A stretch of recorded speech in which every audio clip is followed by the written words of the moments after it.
사랑의 주님 감사합니다. 오늘도 우리에게 하나님의 말씀을 허락해 주시고 성서 일과에 따라 오늘 우리에게 주시는 이 말씀이 주님께서 마지막 날, 주님 재림하시는 날 우리의 믿음을 보여드릴 수 있는, 결단할 수 있는 우리에게 주시는 말씀이 되게 하여 주옵소서. 또한 이 말씀을 전할 때 또 들을 때 성령께서 역사하여 주셔서 하나님의 성령의 감동으로 쓰여진 이 말씀이 우리에게 깨달아진 바가 되게 하시고 또 그 깨달아진 바 주의 말씀대로 살아갈 수 있는 용기와 힘을 허락하여 주옵소서. 오늘 이 시간도 치유와 회복의 귀한 역사가 일어나게 하실 것을 성령님께 의탁하며 예수 그리스도 이름으로 간절히 기도합나이다. 아멘. 할렐루야. 자, 오늘 본문의 말씀은 예수님께서 기도의 중요성과 끈질김에 대하여 비유로 말씀하신 것입니다.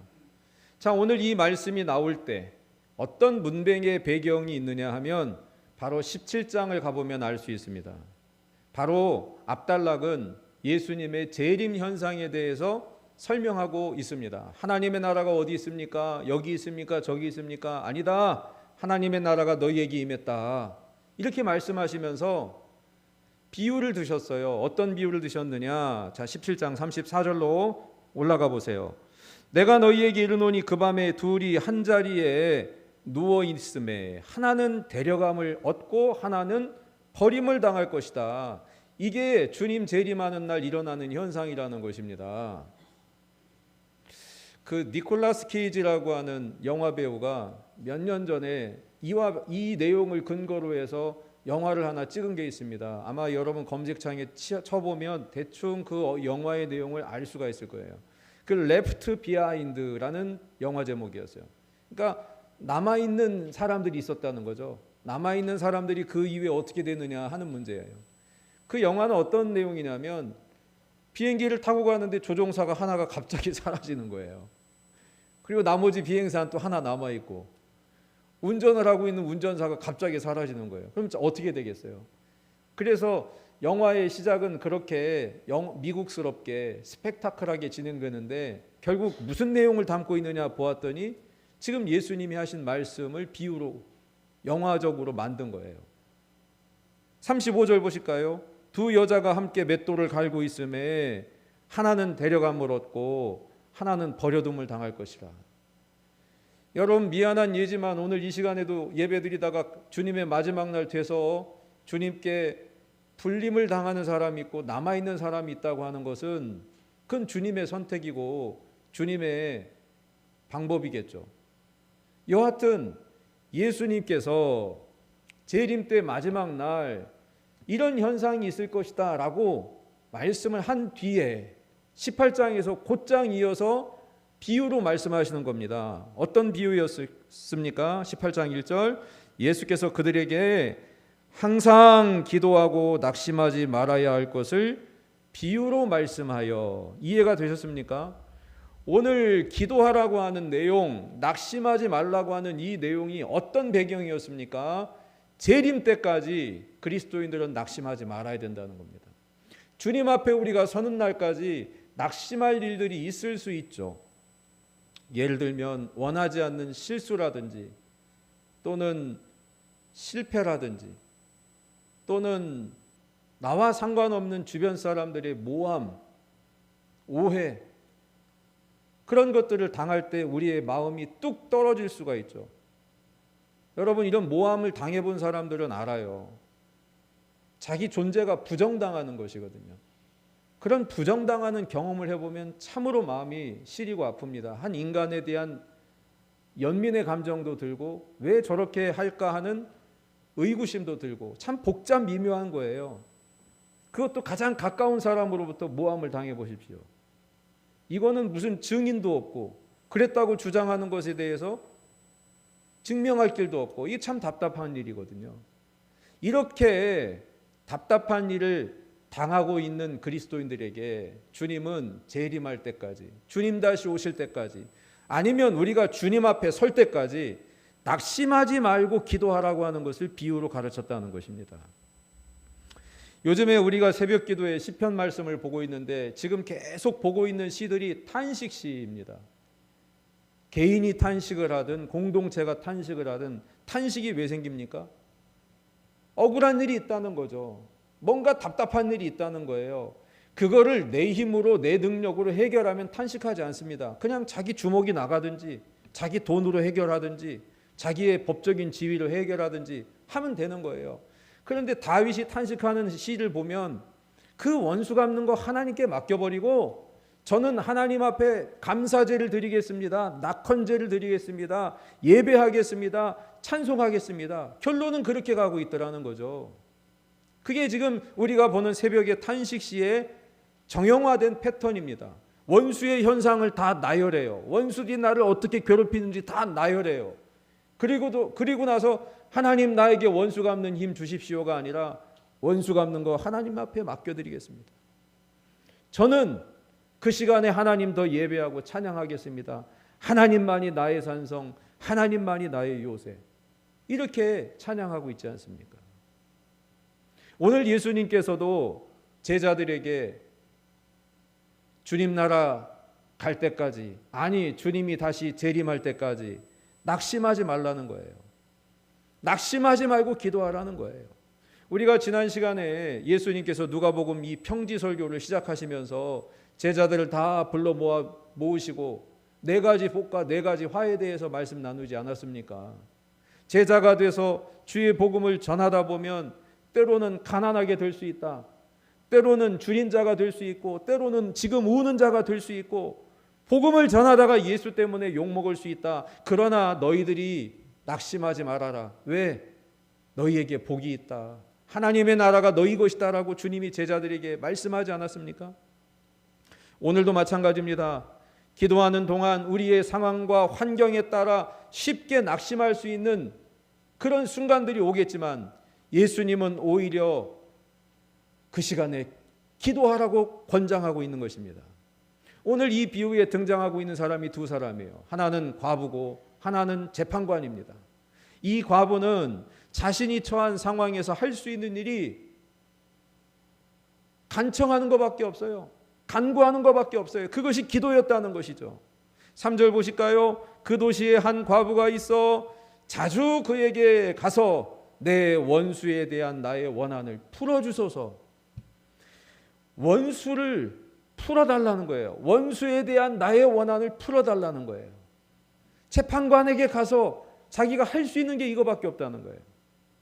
이와 같이 기도의 태도는 우리에게 중요한 교훈을 줍니다.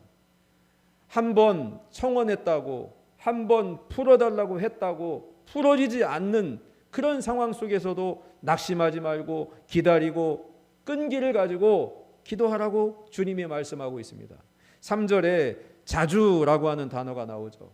4절에 얼마 동안, 5절에 번거롭게 늘 와서라고 하는 이 표현들이 무슨 얘기를 하고 있는 겁니까? 하나님께 기도할 때에 과부처럼 포기하지 말고 끊임없이 기도하고 구해라고 하는 우리에게 주시는 예수님의 말씀인 것이죠. 그러면 도대체 이 불의한 재판관이 누구였길래 그 과부의 청원을 귀담아 듣지 않았을까요? 자, 2절이 이렇게 설명합니다. 어떤 도시에 하나님을 두려워하지 않고 사람을 무시하는 재판장이 있는데 안 좋은 거를 다 가지고 있어요. 하나님도 안 두려워하고 사람도 무시한대요. 그런데 권력이 있고 지위가 있는 거예요. 재판장은 처음에 이 과부의 청원을 들어주지 않고 무시했습니다. 그런데 과부가 끊임없이 간청하자 결국은 그 요청을 들어줬다는 거예요. 5절에 이렇게 써 있죠. 이 과부가 나를 번거롭게 하니 내가 그 원한을 풀어주리라. 그렇지 아니하면 늘 와서 나를 괴롭게 하리라. 여러분, 이 비유를 통해서 예수님 하시고 싶은 말씀이 뭔가요?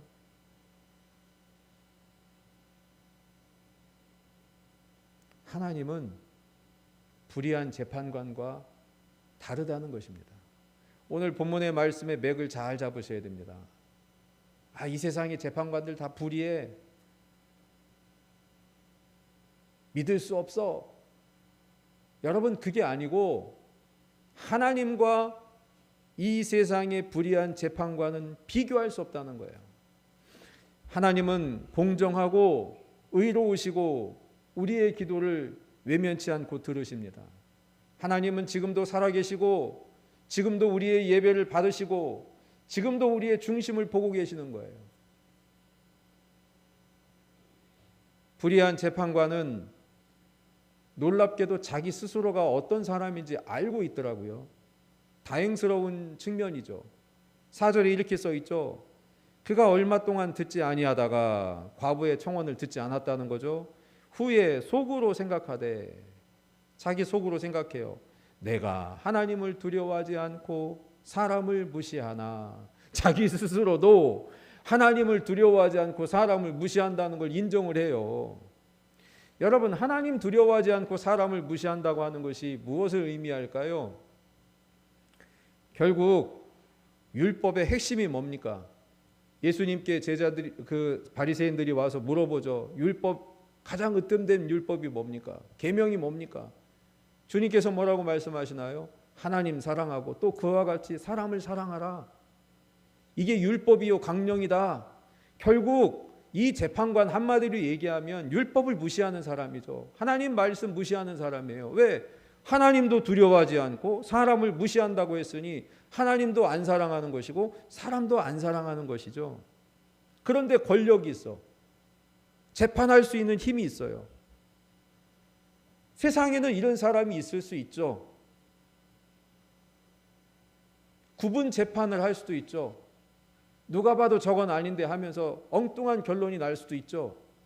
그러나 오늘 예수님이 우리에게 하시려고 하는 말씀은 세상에 불의한 재판관이 있을 수 있지만 하나님은 불의한 재판관과 비교할 수 없다는 것입니다. 하나님은 우리를 사랑하시고 우리의 기도를 들으시고 하나님께서 올바르고 정의로운 방법으로 응답하신다는 것입니다. 그러므로 하나님은 이 과부의 간청을 외면하지 않는다는 것입니다. 더 나아가서 오늘 이 시간에도 과부와 같이 억울한 일을 당하고 있고 세상 그 어디에도 하소연에도 귀담아 주지 않는 그런 외면을 당한 사람이 있습니까? 오늘 주님은 이렇게 말씀하십니다. 6절 보십시오. 주께서 또 이르시되 불의한 재판장이 말한 것을 들으라. 7절 하물며 하나님께서 그 밤낮 부르짖는 택하신 자들의 원한을 풀어주지 아니하시겠느냐. 택하신 자들에게 표시하십시오. 택하신 자들의 원한을 풀어주지 아니하시겠느냐. 하나님은 오늘도 택함 받은 저와 여러분의 간청과 원한에 귀를 기울이시고 있다는 겁니다. 심지어 그들에게 오래 참으시겠느냐. 내가 너희에게 이르노니 속히 그 원한을 풀어주시리라. 할렐루야.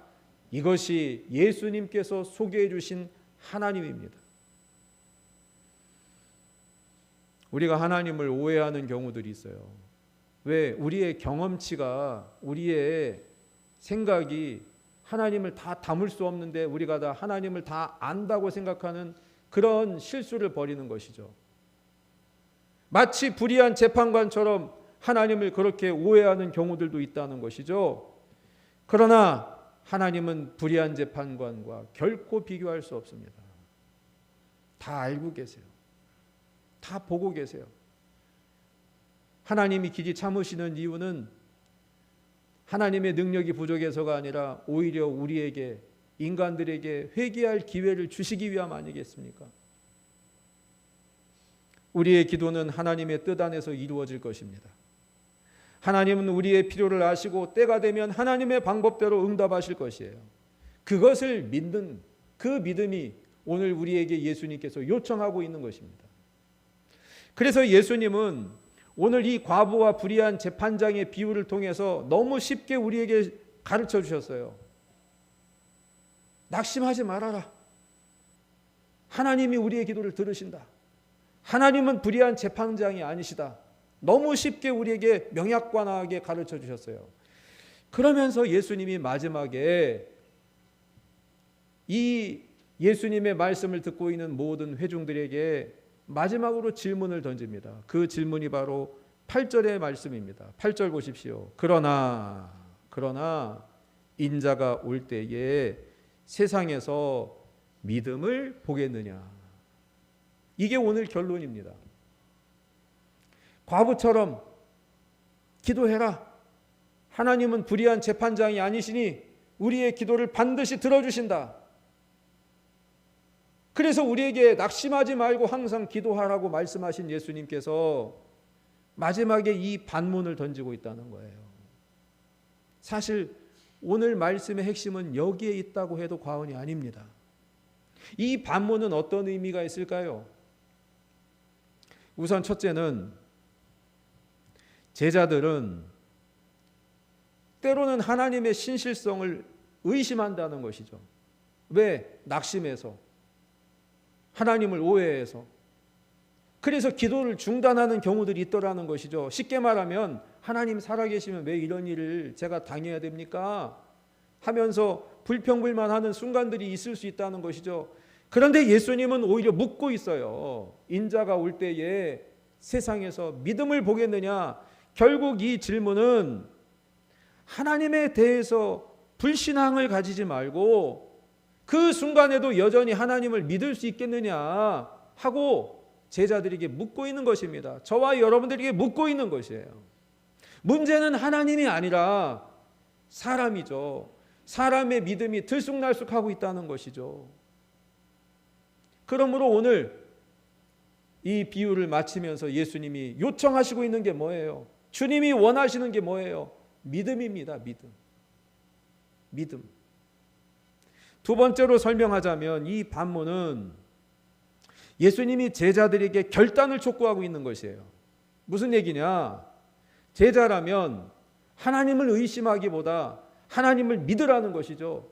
결국 세상에서 믿음을 보겠느냐 하고 하는 이 말씀은 제자들로 하여금 저는 주님 실망시켜드리지 않겠습니다. 이런 결단을 요구하고 있다는 것이죠. 기도는 단순히 우리가 이게 필요해요, 저게 필요해요 요청하는 것이 아니라 결국 예수님이 우리에게 하시고 싶은 말씀은 그게 믿음이라는 거예요. 기도는 믿음을 표현하는 행위라는 거예요. 반대로 얘기하면 기도하지 않는 이유가 뭡니까? 쉽게 말하면 믿을 구석이 있는 거죠. 하나님 방법 말고 내 방법도 있고 저 방법도 있고 좀 고급스럽게 표현하면 플랜 B도 있고 그러니까 기도하지 않는 거 아니겠어요? 여러분 기도는 쉽게 말하면 하나님께 보고하는 것이고 하나님의 결제를 받는 것입니다. 하나님의 결제가 나야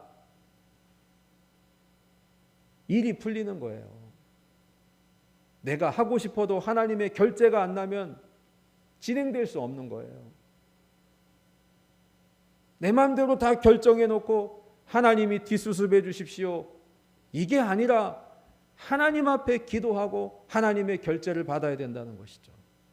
하나님께 기도하는 것은 결국 하나님을 믿고 신뢰하는 행위입니다. 하나님의 응답을 믿는 믿음으로 기도할 수 있는 것입니다. 예수님께서 항상 기도하고 낙심하지 말아야 할 비유를 우리에게 쉽게 말씀하신 뒤에 이 문제는 결국 믿음의 문제로 규정하고 있다는 것입니다.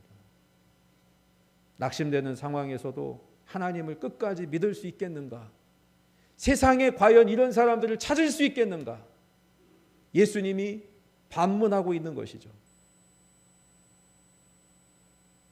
하나님은 불의한 재판관이 아니라 참된 재판장으로 우리의 원한을 풀어주시는 분이라고 하는 것을 믿고 낙심하지 말고 기도하라는 것입니다. 때로는 그 원한이 풀어지는 기간이 내가 생각했던 것보다 훨씬 길 수 있어요. 그래도 낙심하지 말고 기도하라는 거예요. 전적으로 하나님을 신뢰하고 믿으라는 거예요. 언제까지입니까? 언제까지? 오늘 이 설교를 하셨을 때 예수님 바로 직전에 뭘 말씀하셨다고 그랬어요? 재림할 때까지. 예수님 재림할 때까지. 아니면 우리가 주님 앞에 설 때까지죠. 둘 중에 하나입니다. 주님이 재림을 우리가 맞이하든지 아니면 우리가 주님 앞에 가든지 그때까지입니다. 그때까지 예수님께서 찾으시는 것은 결국 믿음입니다. 주께서 원하시는 것은 결국 믿음입니다. 오늘 본문이 우리에게 전해주는 아주 중요한 메시지는 주님 재림하실 때까지 세상에서 믿음, 결국 믿는 자를 보고 싶다는 거예요. 믿는 자를 찾고 싶다는 거예요. 주님의 재림은 결국 최종적인 심판이 일어나는 때가 아니겠습니까? 결국 최종적인 심판의 기준이 믿음 아니겠습니까? 내가 잘 풀리고 내가 원하는 대로 될 때에도 믿음을 저버리지 않고 교만하지 않는 것도 중요한 일이지만, 그러나 일이 안 돼요. 누가 봐도 저 사람은 세상에서 실패했다고 낙인을 찍어요. 모함해요. 안 했는데도 했다고 해요. 증명할 길도 없어요. 그런 순간에도 하나님을 신뢰할 수 있겠는가? 이게 오늘 주님이 우리에게 원하시는 믿음입니다. 우리가 세상을 살아가며 낙심이 되는 여러 일들을 경험하게 될 것입니다. 그러나 오늘 과부처럼 참 재판장이신 하나님께 기도해야 됩니다. 그 참 재판장이신 하나님을 믿어야 됩니다. 그러므로 기도는 지속적으로 해야 됩니다. 제발 좀 기도 좀 하라는 거예요. 지속적으로 기도하라는 거예요. 낙심하지 말고 기도하라는 거예요. 하나님은 불의한 재판장이 아니시고 참 재판장이심을 믿고 그 하나님이 우리의 기도를 외면하지 않으실 것을 믿고 제발 좀 기도하라는 거예요. 언제까지? 주님 재림하실 때까지. 아니, 우리가 주님 앞에 갈 때까지. 세상에서 믿음을 보겠느냐? 세상 밖에서 믿는 사람 찾는 것이 아니라 주님의 몸된 교회, 오늘 이 자리에 앉아있는 저와 여러분들이 나팔 불 때 주님 저 여기 있어요. 나팔 불 때 저의 이름이 불려지네요. 이렇게 믿음의 주인공이 되어주시기를 오늘 주님은 원하시고 있다는 것이죠. 사랑하는 수원교회 여러분, 기도하셔야 됩니다. 참 재판장이신 하나님이 우리의 원한을 풀어주실 것을 믿고 오늘도 예배드리시고 기도하시고, 언제까지? 주님이 재림하시든지 아니면 우리가 주님 앞에 가는 날까지 정의롭고 공의롭게 우리를 바라보고 계시는 그 하나님을 믿으십시오. 오늘 주님이 우리에게 주시는 말씀입니다. 기도합니다. 오늘 우리에게 주시는 말씀을 묵상하시면서 거두어 드리겠습니다.